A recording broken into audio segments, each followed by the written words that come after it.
Canada is warning travelers to stay away from Russia, saying there is a further risk of unrest across the country. It follows a surprise rebellion against Putin over the weekend by a powerful private Russian army. Al Sweeney is watching this story and has the latest.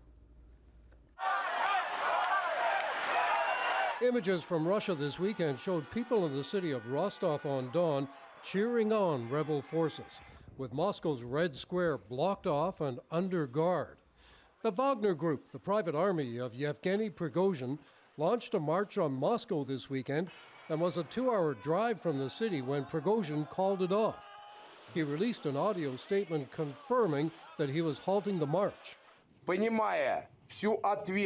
Therefore, realizing all the responsibility for the fact that Russian blood will be shed from one of the sides, we turn our columns around and leave in the opposite direction to the field camps, according to the plan.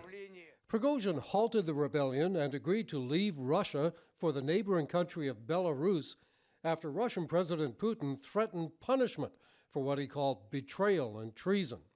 But Russian experts say this was the most serious challenge in Putin's career as Russian leader, and his position is badly shaken. What happened simply sent shockwaves across Putin's elite. I think this was the biggest mess so far since beginning of Vladimir Putin's rule nearly a quarter of a century ago. And the United States agrees with Canada that the Russian turmoil may not be over. And I suspect that this is a moving picture, and we haven't seen the last act yet.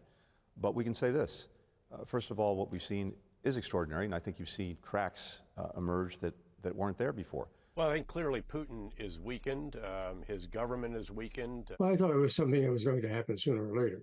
Professor John Coloroso of McMaster University, a former U.S. presidential advisor on Russia, says Russian mishandling of the war in Ukraine led to this destabilization. The glue that held the Russian Empire together was the glue of force, as the glue of all empires. Okay? That glue is now weak or non-existent. While President Vladimir Zelensky of Ukraine is hoping the unrest is a chance to take back land from Russian occupiers. And Prime Minister Trudeau says he'll be discussing this Russian crisis with the leaders of other Arctic countries at a meeting in Iceland this week, and looking for ways to strengthen cooperation.